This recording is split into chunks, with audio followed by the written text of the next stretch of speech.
Por que Deus permitiu a entrada do pecado?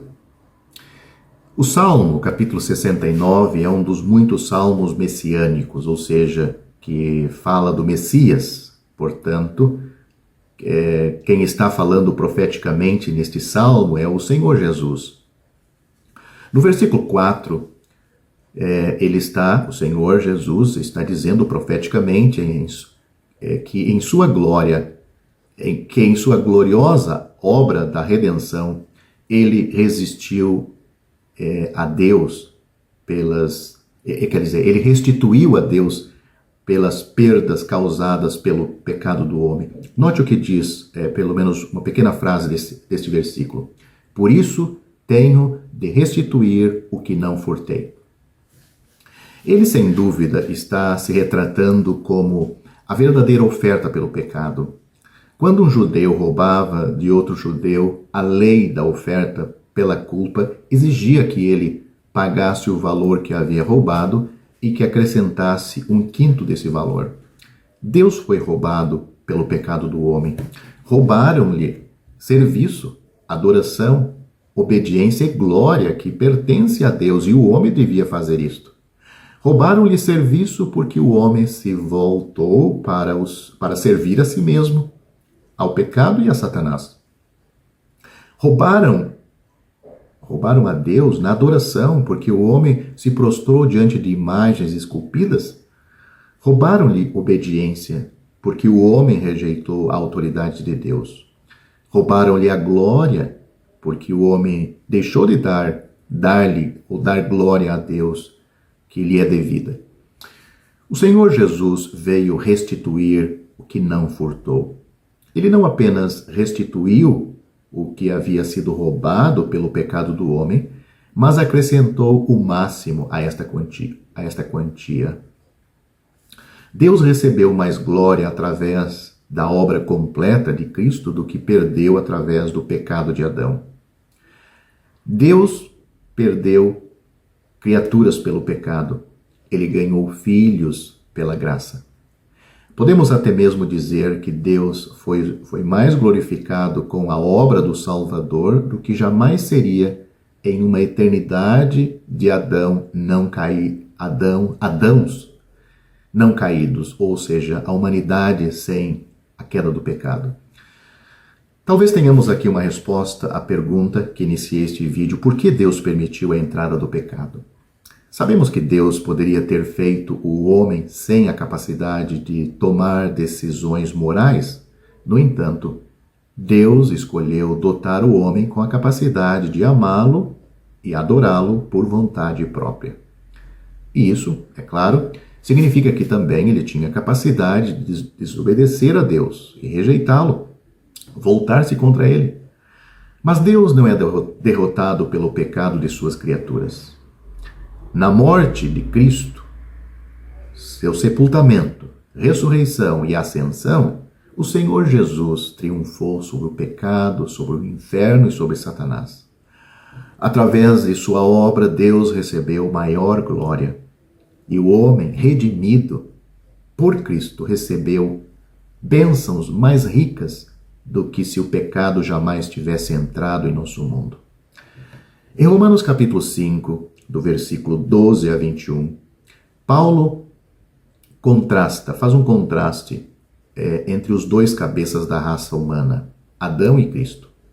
Adão foi a cabeça da primeira criação. Cristo é o cabeça da nova criação. A primeira foi natural, a segunda é espiritual. Por 3 vezes Paulo usa as palavras muito mais, você deve ler esses versículos em sua Bíblia, para enfatizar que as bênçãos que resultam da obra de Cristo superabundam sobre as perdas causadas pelo pecado de Adão. Ele está dizendo, em Cristo, os filhos de Adão têm mais bênçãos do que o seu pai perdeu. Note o que o apóstolo Paulo diz em Romanos capítulo 5, versículo 15. Todavia, não é assim o dom gratuito como a ofensa. Porque se pela ofensa de um morreram muitos, muito mais a graça de Deus e o dom pela graça de um só homem, Jesus Cristo, foram abundantes sobre muitos.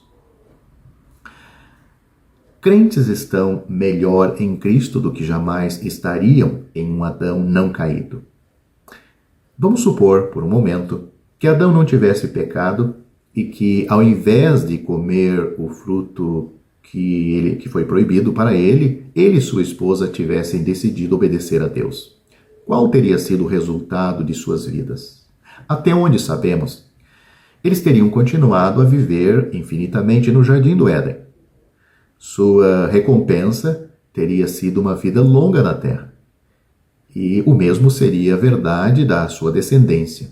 Enquanto seus filhos continuassem também sem pecar, viveriam infinitamente no Éden, não morreriam. Porém, neste estado de inocência, eles jamais teriam qualquer expectativa de ir para o céu. Não haveria promessa de sermos habitados e selados pelo Espírito Santo.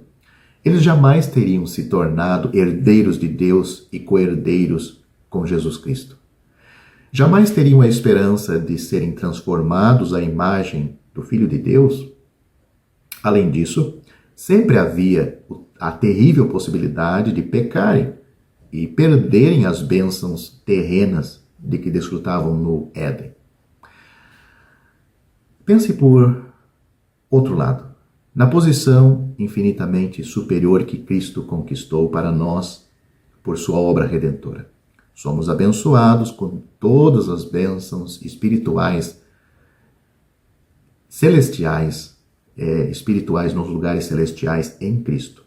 Somos aceitos através do amado, completos em Cristo, redimidos, reconciliados, perdoados, justificados, santificados, glorificados, feitos membros do corpo de Cristo.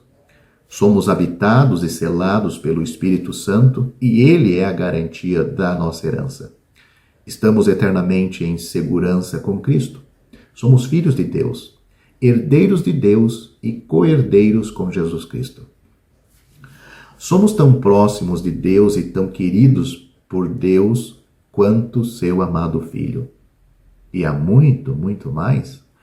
No entanto, isto basta para mostrar que os cristãos estão melhor hoje no Senhor Jesus Cristo que jamais estariam em um Adão inocente. Pense nisto. Se você ainda não é salvo, você está ainda debaixo do primeiro cabeça, que é Adão, Adão natural, Adão que caiu, Adão que se desviou de Deus. Para você ser salvo, para estar debaixo deste outro cabeça, Cristo, você precisa entrar pela porta estreita. Ele disse, eu sou a porta. O Senhor Jesus Cristo disse, eu sou a porta, se alguém entrar por mim, será salvo. O Senhor Jesus disse em João capítulo 10, no mesmo capítulo que ele falou essas palavras, que ele é a porta, ele disse,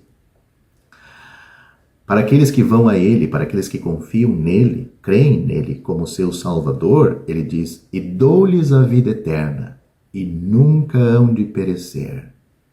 Você gostaria de ter isto? Então, você pode tomar este passo hoje, sendo uma pessoa genuinamente salvo. A salvação é uma experiência pessoal entre o pecador perdido com este maravilhoso Salvador. Porque em nenhum outro há salvação.